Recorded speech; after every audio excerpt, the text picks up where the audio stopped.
हमारे पास एक अलजेब्राइक एक्सप्रेशन है X square plus X Y, और हमें जो है वो इसको फैक्टराइज करना है। तो इस एक्सप्रेशन में हमारे पास दो टर्म्स हैं, एक्स स्क्वायर और एक्स वाई। तो जब हमें फैक्टराइज करना होता है तो हम ये देखते हैं कि दोनों टर्म्स के अंदर कॉमन क्या है। तो कॉमन जो है हमारे पास एक्स है।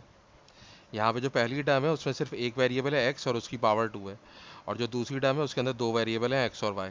और यहाँ पे जो है हम देख सकते हैं कि एक्स जो है वो कॉमन है, तो हमने उसको कॉमन ले लिया।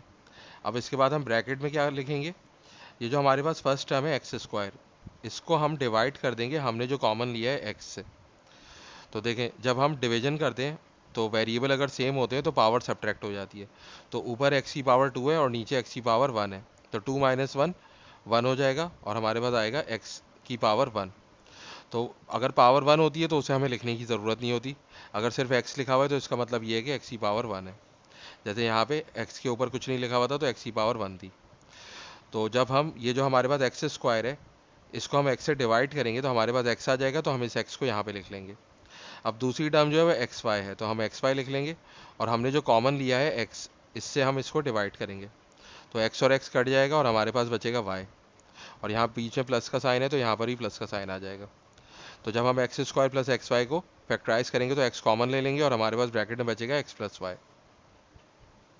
अब हमारे पास जो है अगर इस तरह की एक्सप्रेशन है एक्स स्क्वायर प्लस एक्स, तो यहाँ पर देखें हमारे पास जो दोनों टर्म्स हैं उसमें वेरिएबल सिर्फ एक्स है, और यहाँ पे एक्स की पावर 2 है और यहाँ पे एक्स की पावर 1 है, तो हम एक्स कॉमन ले लेंगे।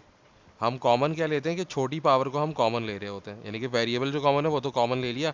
अब देखें इस एक्स की पावर 2 है और इस एक्स की पावर 1 है, तो हम एक्स की पावर 1 को कॉमन ले लेंगे। अब यहाँ अंदर क्या बचेगा, तो इसी तरीके से हम क्या करेंगे जैसे हमने ऊपर किया था, एक्स स्क्वायर को हम, ये जो पहली टर्म है एक्स स्क्वायर है और हमने कॉमन लिया है एक्स, तो इस एक्स स्क्वायर को हम इस एक्स से डिवाइड कर देते हैं जैसे हमने ऊपर किया था। तो डिवाइड करने से हमारे पास एक्स आएगा जिस तरह ऊपर आया था, तो हमने यहाँ पे एक्स लिख लिया।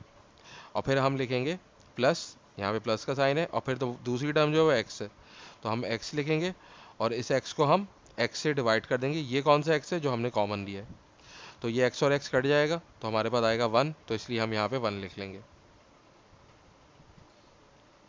अब एक और हमारे पास है minus x square plus x. तो देखें यहाँ पे हम जो है वो माइनस एक्स को कॉमन लेंगे। अब माइनस एक्स को जब हम डिवाइड करेंगे, ये जो पहली टर्म माइनस एक्स स्क्वायर है, तो माइनस एक्स स्क्वायर को हम डिवाइड करेंगे माइनस एक्स से, तो ये माइनस माइनस कट जाएगा और एक्स स्क्वायर और एक्स डिवाइड होगा तो एक्स आ जाएगा, तो ब्रैकेट में हम एक्स लिखेंगे। अब इसके बाद हमारे पास क्या है, प्लस एक्स है, तो प्लस एक्स लिख लिया, और हमने कॉमन क्या लिया है, माइनस एक्स, तो यहाँ माइनस एक्स लिख लिया डिवाइडर में। तो प्लस माइनस माइनस होता है, एक्स और एक्स कट जाएगा तो 1 बचेगा, तो अब ये यहाँ पे हमारे पास -1 आएगा। तो इस तरीके से यहाँ पे हम फैक्टराइज करेंगे। अब एक और हम क्वेश्चन ले लेते हैं। हमारे पास है माइनस एक्स स्क्वायर और माइनस एक्स, तो हमने क्या किया, माइनस एक्स कॉमन ले लिया। तो अब हमारे पास क्या बचेगा, हमारे पास पहली टर्म है माइनस एक्स स्क्वायर, और जो हमारे पास कॉमन लिया है यानी कि डिवाइज़र जो है वो क्या है, माइनस एक्स है, तो ये माइनस माइनस कट जाएगा, एक्स स्क्वायर और एक्स डिवाइड होगा तो एक्स आ जाएगा, तो इस एक्स को हम यहाँ लिख लेंगे। इसी तरह यहाँ पे क्या है, माइनस एक्स, दूसरी टर्म क्या है, माइनस एक्स है, और डिवाइज़र या कॉमन क्या है, माइनस एक्स है, तो माइनस माइनस प्लस हो जाएगा और एक्स कटेगा तो 1 हो जाएगा, तो हम इस +1 को यहाँ पे लिख लेंगे। तो इस तरीके से हम फैक्टराइजेशन करते हैं किसी भी अलजेब्राइक एक्सप्रेशन की।